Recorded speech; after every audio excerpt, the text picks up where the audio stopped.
जी प्रभु जी।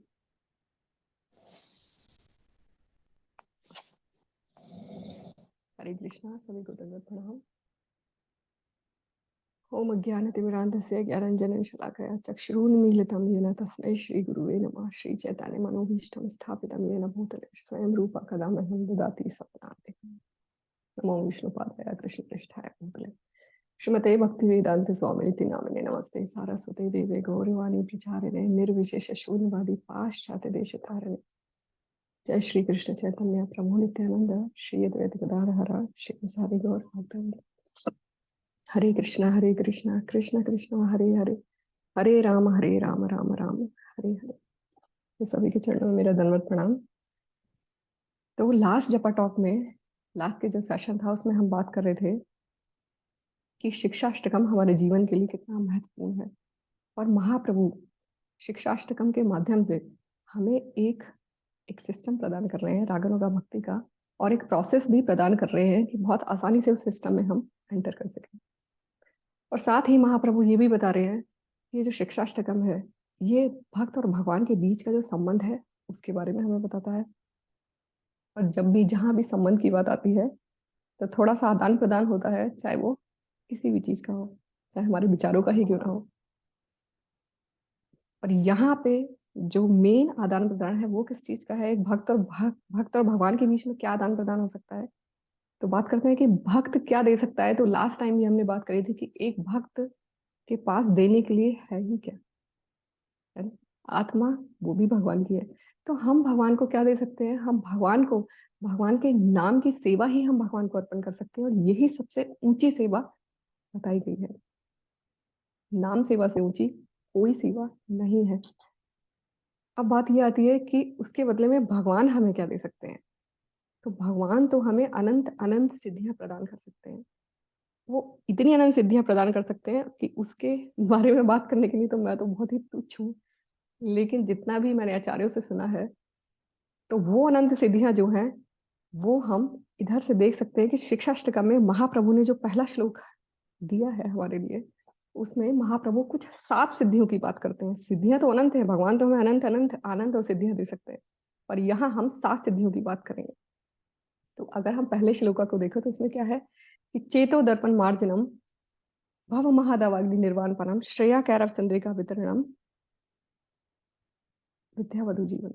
तो ये 7 सिद्धियां हैं यहाँ पे। तो महाप्रभु 7 सिद्धियों के बारे में बात कर रहे हैं। तो जो प्रथम सिद्धि है वो है चेतो दर्पण मार्जनम, है ना? कि भगवान का जो नाम है, जो श्री कृष्ण के नामों का जप है, वो हमें 7 सिद्धियां प्रदान करता है। और सबसे पहली सिद्धि क्या है? वो है चेतो दर्पण मार्जनम। कि हमारे हृदय में हमारा जो चेतस है, हमारे हृदय में कौन है? हमारी चेतना, है ना? तो वो जो हमारा चेतस है उसका भी जो दर्पण है वो कई लाखों करोड़ों वर्षों से दफन है। उसके ऊपर एक बहुत ही मोटी धूल की परत चढ़ी हुई है। और इसके ऊपर परम पूज्य भूरिजन दास प्रभु जी बताते हैं कि एक ऐसे दर्पण की कल्पना कीजिए जिसपे 30 किलोमीटर की एक मोटी धूल की परत जमी हो। तो क्या हम उसमें अपना प्रतिबिंब देख सकते हैं? हम नहीं देख सकते, चाहकर भी हम नहीं देख सकते। और अगर देखने का प्रयास भी करें तो हमें क्या दिखाई देगा? सिर्फ वो धूल ही दिखाई देगी, है ना? और वो जो धूल होगी वो हमें दिखाई देगी, और हमें हमारी सिर्फ भौतिक चेतना, जो हमारा भौतिक स्वरूप है, सिर्फ वही हमें दिखाई देता है। और उस भौतिक स्वरूप के आधार पर ही हम अपना व्यवहार करते हैं। तो यहाँ पे किस दर्पण की बात हो रही है? यहाँ पे जो हमारा आध्यात्मिक स्वरूप है उस दर्पण की बात हो रही है। तो जो हमारा आध्यात्मिक स्वरूप है वो कहीं जाके दफन हो गया है ना? तो वो कैसे बाहर आएगा? अब उसके लिए तो हमें धूल को साफ करना पड़ेगा। इसीलिए यहाँ पे दर्पण का उदाहरण दे रखा है। क्योंकि अगर कहीं और की धूल होती है तो वो हवा से उड़ सकती है, वो बारिश के पानी से हट सकती है। लेकिन अगर दर्पण में हमें अपना प्रतिबिंब देखना है तो उस धूल को साफ ही करना पड़ेगा। तो उस धूल को साफ कैसे किया जा सकता है? उसके लिए हमें हमारा शुद्धिकरण करना पड़ेगा। वो शुद्धिकरण कौन कर सकता है? भगवान का, श्री कृष्ण के नाम का जाप ही वो शुद्धिकरण कर सकता है। और आचार्यगण बोलते हैं कि इस शुद्धिकरण में हमें कई वर्ष लग सकते हैं, यहाँ तक कि कई जीवन काल की अवधियां भी लग सकती हैं।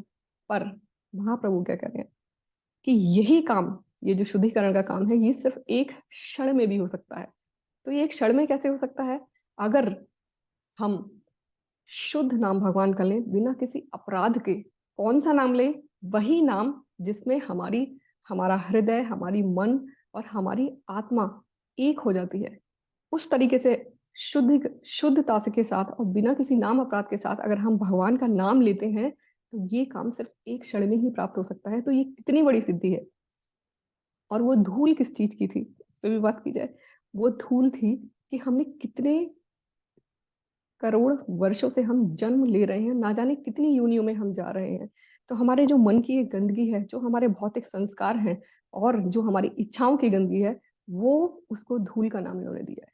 तो वो धूल सिर्फ एक क्षण में जा सकती है अगर हम भगवान के नामों का शुद्ध शुद्ध नाम ले और बिना किसी अपराध के ले और उसी संकल्प के साथ ले जिसमें महाप्रभु कहते हैं कि जिसमें हमारी आत्मा, हमारा हृदय और हमारा मन सिर्फ भगवान और भगवान को याद करे। तो ये बहुत बड़ी सिद्धि है अपने आप में। सेकंड क्या आता है? सेकंड आता है कि भव महादावाग्नि निर्वाणपनम। तो जो सेकंड सिद्धि है वो कितनी बड़ी सिद्धि है, तो उसके बारे में हम बात करते हैं। भव महादावाग्नि निर्वाणपनम। अभी पहली सिद्धि से क्या हुआ कि जो दर्पण पे एक धूल लगी थी वो हट गई थी। जब वो धूल हट गई तो अब हमें उस दर्पण में क्या दिखाई देगा? क्या दिखाई देगा उस दर्पण में? क्या हमें खुद का प्रतिबिंब दिखाई देगा? राधा रानी दर्पण में क्या देखती है? राधा रानी जब भी दर्पण देखती हैं तो उसमें श्री कृष्ण का प्रतिबिंब उन्हें दिखाई पड़ता है, और जिसे वो अपनी आंखों में देखती हैं। तो जब हमारे हृदय रूपी चेतस ये दर्पण साफ हो गया, तो अब हमें क्या दिखाई देना चाहिए? हमें खुद का चेहरा दिखाई नहीं देना चाहिए उसमें। अगर खुद का चेहरा दिखाई देगा तो हमें फिर एक अहंकार की भावना पैदा हो जाएगी। हमें उसमें अपना स्वरूप दिखाई देना चाहिए जो कि कृष्णमय है। तो एक तरीके से देखा जाए तो उस दर्पण में हमें श्री कृष्ण दिखाई देते हैं, उनका प्रेम दिखाई देता है ना। तो जब ये स्वरूप सिद्धि हमें हो जाती है, तो हमारा जो काम है, क्रोध है, अहंकार, लोभ, मोह, मद, मत्सर, ये जितनी भी भव महादावनी हमारे हृदय के अंदर इन सारी चीजों की वजह से लगी हुई है, वो एक बार में समाप्त हो जाती है। उस महादावाग्नि का निर्वापनम हो जाता है, उसका शमन हो जाता है एक ही बार में। क्यों? क्योंकि अब प्रतिबिंब में हमें कौन दिखाई दे रहा है? हमारा स्वरूप दिखाई दे रहा है जो कि कृष्ण में है। तो उस दर्पण में हमें कृष्ण दिखाई दे रहे हैं। थर्ड जो सिद्धि आती है वो है श्रेया कैरव चंद्रिका वितरणम, है ना। तो इसके लिए भुरिजन दास प्रभु जी बहुत अच्छा एक एग्जाम्पल देते हैं। सफेद कुमुदनी का जो व्हाइट कमल होता है, वो सूर्य के प्रकाश में खिलता नहीं है। वो किसका वेट करता है? वो चांद के आने का वेट करता है। वो चंद्रमा की चंद्रिका से ही, वो चांदनी से ही खिलता है, जो व्हाइट कमल होता है। तो इसी तरीके से जो भगवान का नाम है, श्री कृष्ण भगवान का जो ये नाम है, ये एक चंद्रमा के समान है ना। और ये निरंतर एक रस प्रकट करता रहता है। तो हमारा हृदय रूपी ये जो दर्पण है, ये और जो चेतना है, ये एक सफेद कमल के जैसे है। और ये कब खिलना शुरू करती है? जब भगवान का नाम रूपी चंद्रिका इसके ऊपर पड़ती है, जब भगवान का नाम रूपी चांदनी इस पे पड़ती है, तो ये हमारा हृदय रूपी कमल जो है, ये खिलना प्रारंभ करता है, ये विकसित होना प्रारंभ करता है। मीन्स हमारे जो स्वरूप सिद्धि, अभी जो दर्पण साफ होने पे जो हमें दिखाई दी है, अब वो स्वरूप सिद्धि क्या है, वो अपने आप में विकसित होने लगती है। और आचार्यगण क्या कहते हैं, ये और क्या दर्शाता है? भगवान के साथ जो हमारा संबंध है, वो कमल हमारा खिल रहा है अब, है ना। हम भक्ति के उस पथ पे जा रहे हैं जहां भगवान के साथ जो हमारा रिलेशन है, जो संबंध है, वो स्ट्रांग होता जा रहा है। और हमारे अंदर की जो स्वरूप सिद्धि है, जो जो श्रेया कह रहा है, जो हमारा सौभाग्य है, जो स्वरूप सिद्धि है, वो प्रकट होती जाती है, वो विकसित होती जा रही है ना। अब उसके विकसित होने पे क्या होगा? फिर क्या है कि विद्या वधु जीवनम, वो कमल जो है वो प्रफुल्लित हो चुका है। अब क्या है? विद्या वधु जीवनम। तो ये जो चौथी सिद्धि है वो क्या है? विद्या वधु जीवन। तो यहाँ पे विद्या और वधु जीवनम ऐसे करके बोला गया है। तो जो वधु है वो क्या है? वधु हमारी भक्ति है, और उसका जीवन क्या है? श्री कृष्ण है। श्री कृष्ण उस भक्ति का जीवन है। तो जहां जहां श्री कृष्ण जाएंगे, वहीं वहीं वो भक्ति जाएगी। तो शिला भक्ति सिद्धांत सरस्वती ठाकुर जी इसके बारे में बताते हैं कि जैसे एक नई वधू होती है, तो वो स्वाभाविक ही अपने पति का अनुसरण करती है, अनुगमन करती है, जहां जहां वो जाते हैं वहीं वहीं वो जाती है। उसी तरीके से जो हमारी भक्ति है, वो श्री कृष्ण के नामों का अनुसरण करती है। जैसे जैसे श्री कृष्ण का नाम हम लेते हैं, हमारी भक्ति उतनी ही स्ट्रांग होती जाती है, उनके पीछे पीछे वो चलती है। और क्या कहा जाता है, आचार्यगण क्या बोलते हैं कि अभी जो ये कमल खिला है, जो कमल प्रफुल्लित हुआ है, ये क्या करता है, ये मुझे ब्रज में लेके जाता है और प्रभु के नाम, लीलाओं और धाम में मैं प्रवेश कर जाती हूँ इस कमल के साथ साथ। तो ये जो वधू है, अब ये भगवान के साथ साथ उनके ब्रज धाम में भी जाती है, उनकी लीलाओं में भी प्रवेश करने लगती है और उसका ये आनंद उठाने लगती है। तो ये हुई हमारी चौथी सिद्धि। और जो पांचवी सिद्धि है वो है आनंदम बुद्धिवर्धनम। तो आनंदम बुद्धिवर्धनम अब क्या है, कमल खिल चुका है, स्वरूप सिद्धि हो चुकी है, जो स्पिरिचुअल नॉलेज थी उस विद्या ने अविद्या का पूरा नाश कर दिया है, हमारे अंदर स्पिरिचुअल नॉलेज का कमल खिल चुका है। तो अब क्या बचा है, अब तो आनंद ही आनंद है। तो शंति चा रमंति चा, है?